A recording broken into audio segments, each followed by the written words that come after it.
These are very transferable issues that you all are facing, and I'm so fortunate that I get to leave the largest school district in the largest bubble and bring back what I'm learning around the country to you all. And so a lot of the work that I'm fortunate to do with SITE, we're already on 2 superintendent advisory committees for their newly formed AI advisory committees. We're working with central leadership, and I will show you some of the ways we're doing that, and all of it is simply based on what I showed you today. You bring a voice memo recorder, you do a Google form, and you can transform the world with AI. So here's some of the things I did. I had these 500 educators in a room. I asked them with their administrator support the same questions I asked you all. Maybe slightly different because they're teachers, but basically I asked them, what does edge of your seat learning look like? Here's how I learned this term. I was in Texas in a farmhouse with about 15 education leaders who had never touched AI this summer. And when I started showing them how you can do an observation using a voice memo tool, and it will spit back a perfect observation once you give it your resources, your instructional focus, other exemplar things.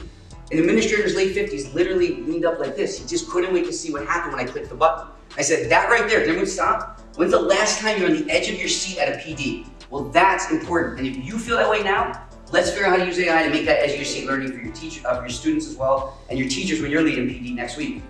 So this is their words. I took a Google form, I had about 100 people fill it out. I did not use any of their personal identifiable information, PII. I took all their words. I took their titles, and I spit back to them, this is what edge of your seat learning looks like to you. And then I took an actual quote to show like they are seen and heard, right? This is an encapsulation and a synthesis on top. That's a direct quote from one of their teachers. That's edge of your seat learning at Chappaqua. I've never been an employee there. I've never had a child go there, but I know that because I listened. Then I said, what core values do you hope every student carries with you? What I just asked you all. This is what they want their students to leave with. You know who doesn't know that? Their superintendent, until I did this survey, because they've never just asked everyone in their district these questions. But now they have this, and they can move forward. And what was most important is by starting my PowerPoint like this, everyone in that room, they've never met me. And it doesn't matter what my expertise is. It matters that I listen to you, and now they want to hear what I have to say. So I'm showing you this as a model for what you could be doing in your schools tomorrow. Then, how do we hope that we get support? I don't have to wonder if I'm going to work with this district and do additional PD. I already know what they need. And I built out their PD sequence and said, this isn't based on what I think is best. It's what you need right now. So this is direct quotes. And then what concerns? So what I first did was listen to all of them through a survey. Then I met with their administrative team and did about a 40-minute roundtable with members of their PD team, etc. But then I interviewed 10 of their students. And we prefaced over and over again, me meeting your students for 40 minutes and having a roundtable, by no means am I an expert on your students. However, we uncovered things that got a lot of light bulb moments and a lot of people to nod their head and say, this is so helpful. All I ever ask teens is a couple different versions of, what do you want the adults in your life to know right now about growing up in the age of AI? Because everyone has assumptions, as Don said, about what kids are using AI for. Here's what I found. Now, Chappaqua is a high-performing district, but I've done this in rural districts in Pennsylvania, Indiana, 400 students in Ohio, Texas, like everywhere. It's the same things. Slightly different wording maybe, but I'm going to show you all in a second also this. We're going to go back to this in just a moment so you can all talk to each other. But I showed them because this is the actual skills that the future employees are looking for. The majority are hard skills. Most of them are interpersonal skills. This is what they need to know. So when we ask them, how are you going to prepare your students each decade, including the students who are kindergartners right now, you better be infusing this in, and you can, because now you know what you want to learn, you know what the students need to learn, and then this is where I teach people about AI literacy. I'm going to skip this part because this is something I can teach any of you whenever you're ready to learn it. This is vital, but the most important thing that I go back to is you can't play the game of education without similar rules. And right now the students think there's one set of rules, the teachers think there's another, you all think they know the rules, and the biggest aha is nobody actually knows the playbook. You don't know it, your staff don't know it, your teachers don't know it, your kids don't know it, your parents don't know it. Because you're all talking about it, but never bringing all that information together to bring one comprehensive playbook. So, when I met with them, I always highlight this. I don't want to hear you tell me you want to save time. Of course you do. That's an obvious answer in this day and age. What's more important to me is it repurposes time. Because you all are going to do the work. I spoke to Max on the way in here. Max, are you burnt out? A little bit. Are you enjoying it? Are you enjoying certain parts of your job immensely? Of course. And are other parts you're like, oh, I have to do it to be good at my job? Right? Right? Show of hands. Does that resonate with everybody? You love the word? Asterisk the parts you love. The other parts you do. Well, and what are the things that fill your cup? So when I was at the CSA Science Supervisors event, we had about 30 people in a round table. All I did was pass my phone. Tell me the thing that fills your cup, tell me the thing that drains your battery in your current role as APs that oversee science and math. Okay? Figure out what fills your cup, figure out the other parts that you need to learn to use AI for to automate and get you back to the things that fill your cup. And every person, when I ask them what fills a cup, let's use a ladder of inference. What's the thing you think they care about the most? Kids. They just want to spend more time with people. The work removes them from the people and the relationships.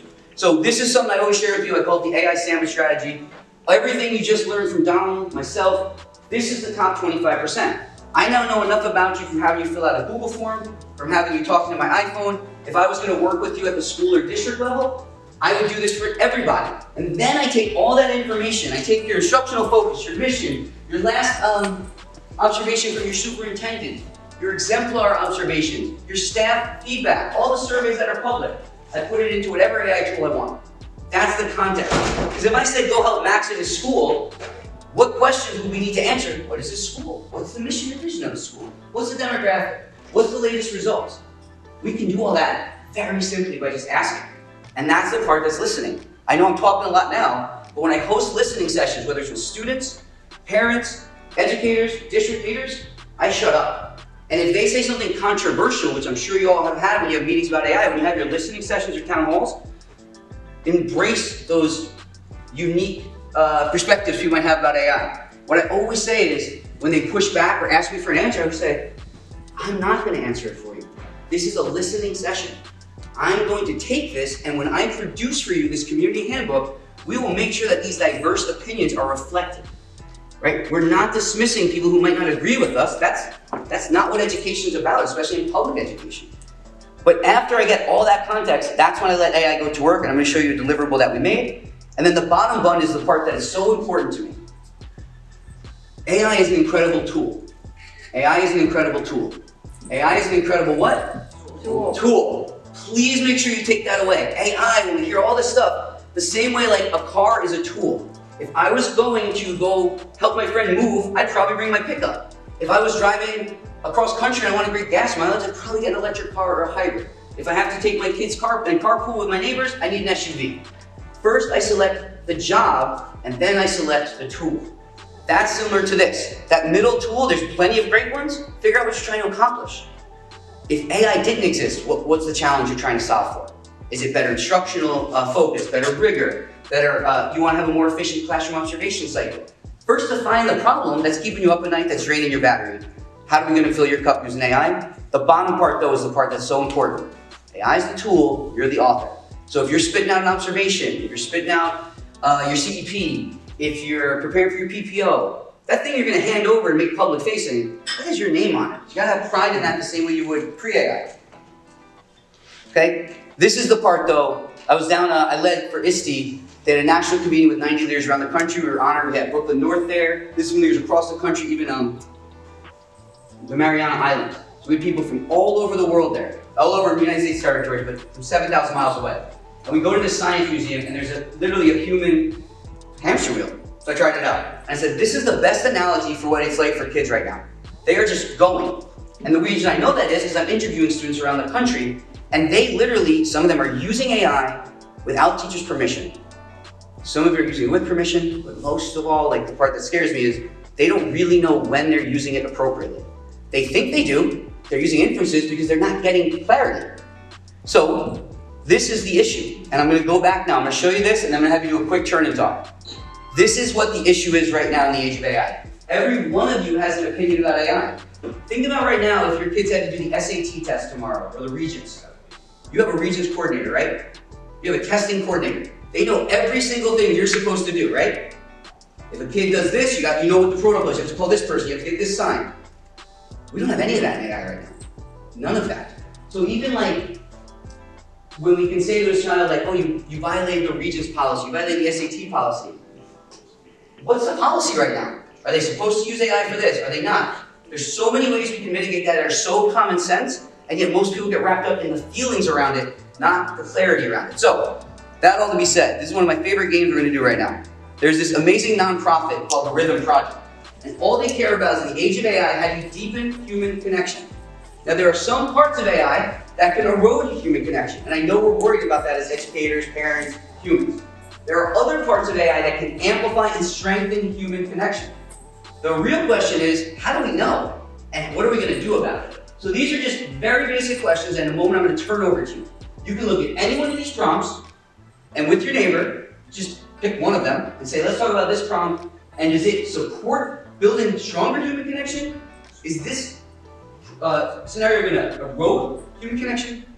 Or does it really depend on the context and we need more information in order to define that? Everybody understand the assignment? Great. Turn to your neighbor, talk to them for 2 minutes, and then we'll come back and we'll just share our reflections around it. And we're going to make eye contact with that person and say, thank you for being my thought partner. Thank you for being my thought partner. Wow, you guys are good over there. They understood the assignment. Okay, so just a quick show of hands, check for understanding. Who here found themselves in a conversation where it really depended on they needed more information? Or like depended on the context, sorry.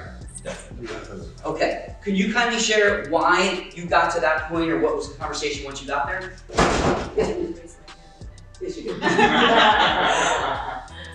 It's really consistency here. Share her wisdom. Yeah, so she was just reflecting on her background earlier in her career as a parent coordinator, and thinking about just the great diversity of parents and how their different backgrounds, culturally, job-wise, values, how that might really impact how a conversation goes. And we were starting to just kind of wonder how much context a lot would need to sort of, to help us imagine where that conversation would go. But we know a certain amount about this parent because the word tough is in there, so we're anticipating maybe something, something not easy. And so it seems like we would have a little context to give the thought to maybe help us imagine. Perfect. Thank you, first of all, for sharing that, right? And so one term I always use whenever I'm having a PD or we're having a conversation, I always say, do you mind sharing your wisdom? Because it doesn't matter who's in the room, everyone likes to be told what they mean has value and is wisdom. So when I speak around the country, I say to students, can you share your wisdom on what people need to know? Parents, teachers. Well, you're right, tough conversation. I'm going to show you in a minute what that context looks like. I was a college and career advisor at Automotive High School in Brooklyn, and I was an AP at Queens Metropolitan High School in Queens, and I was a principal on the Stevenson campus in the Bronx. Those are completely different demographics. So a tough conversation could be about completely different topics. So the more I can preface without using personal identifiable information, generalistically, this parent, here's context of her email, here's what I am concerned about, here's what our school policy says. That's the top bun, right? Now, whatever tool I use knows, okay, this is the policy, this is what the parent wants. You could say, in the past, I have been told that this parent has said, we're not listening to them. So how do we make sure the tone is incredibly empathetic? We quote exactly what they said in the email, we quote the policy, and then we explain at the end why that request is not possible, but we're happy to continue the conversation and find alternative solutions, right? That's my brain. I don't ever type anything. I talk that into whatever AI tool I choose, because I think quicker than I type. But now it has all that. The part I do need to use my hands for is copying and pasting things, putting it into the AI tool, whatever tool that is. That's the important part about context. So when you say it depends, when you say it's a tough conversation, we need to train it.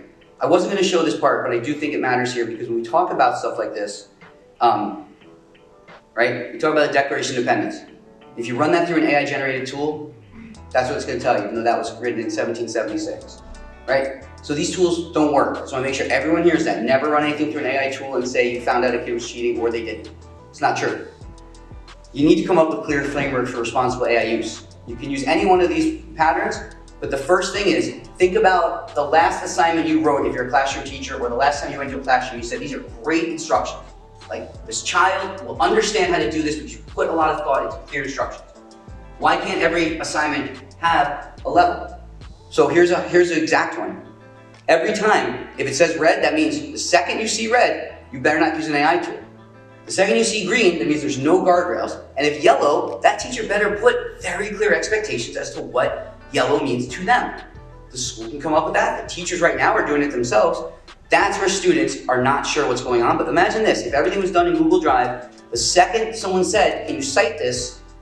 You can. And if someone thinks you're having an academic integrity or misuse, you literally have this for the teacher.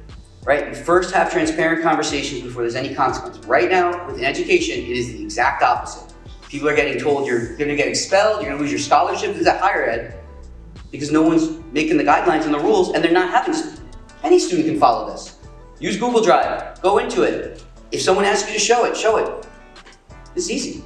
All right, this is when the staff started to light up though. I was able to show them, this is what your students say, right? They want to know that what they're doing is preparing them for the future. They know AI can help you cheat. They already know how to cheat. These are smart kids. That's not the issue. Now they have a new way to cheat, but that's not what they want. They actually want to understand something. They don't know stuff. They go home and you might have gone too fast or too slow, or they have a different learning style than you're used to. So like, they kept saying, they go home and they really are looking like, how can I get this? I have the textbook, I have the teacher's notes, I took notes in class, I was paying attention. How can I ask these questions either so I'm not embarrassed, or I just don't want to be the kid who keeps raising their hand, or I know I'm slowing the class down, the teacher needs to go ahead. They know this stuff. This is the part I love. These are not necessarily IEP students. Some of them are ENL students, some of them are high flyers, but they came up with their own ways. So this is the example I always give you, I'll wrap your head around. Imagine if you were in a teacher's position, or you can go back to your school and say, I don't know, does anyone here have like a school where they have like AP courses? Okay, right. So imagine tomorrow, the same AP US history class. Hey, we're gonna do this essay on this topic. Great. Tell the kids the night before, level 5 AI, green light. I want you to go to any AI website you want. I want you to study for tomorrow's prompt. Here's the prompt. When we come into class, like in the class in the Queens Metro, this great teacher's name was Jordan Haber. He would get kids bring in an index card the next day. You know, you go study, right, what you want. One index card, let's just look at it for 10 minutes before the test. Right? Not a bad idea. Great. Level 2 AI. You can take all of the information, every research you did, put it on one Google Doc. It could be one page on the Google Doc. I don't care. So when you make the font, same way like scrunch things in. You can look at that for 10 minutes. Level 2 AI. Now I'm going to give you a written prompt, level 0 AI. Anyone who's using any AI tool, you're cheating. Now afterwards, 20 minutes, now you have that debrief. How'd you all cheat last night? How'd you all break the code? How'd you all study for this? Oh, I made a podcast. Oh, what tool did you use? Oh, I used Notebook LM. Oh, I made a short movie. What tool did you use? Oh, I used this. I made a flowchart and visuals because I think of history as a story, so I storyboarded it. I love basketball, so I had to tell me like how, you know, this person in history was like this character in the NBA. Great. Doesn't matter. But what did you just learn? You listened. They just taught each other how to use AI. They're not cheating because you told them they can do this, but they go home, they can do whatever they want. It's helping them learn. So when I started explaining this to educators around the country, all of a sudden they're like, right, that's not cheating. It's a different way of doing what we've done all along. So the more you can get educators to wrap their heads around, this is a new way of doing the same thing. It's a better way, it's a more personalized way, but once they saw that students wanted to know this, again around cheating, they wanted to know that everyone in the room knew what was fair and what wasn't fair. They felt like, I'm not using AI, you are, you're getting better grades, my teacher doesn't understand it. That's a problem. And the last part that I wanted to make sure that everyone saw was this. These kids were so obvious to them. We know AI is a tool. We know it's not you. AI doesn't care about me, you do. So I like to use AI for the parts that you can help me with. You're not at my house at night. But tomorrow, I still want you to like guide me and mentor me and be my friend and be my person.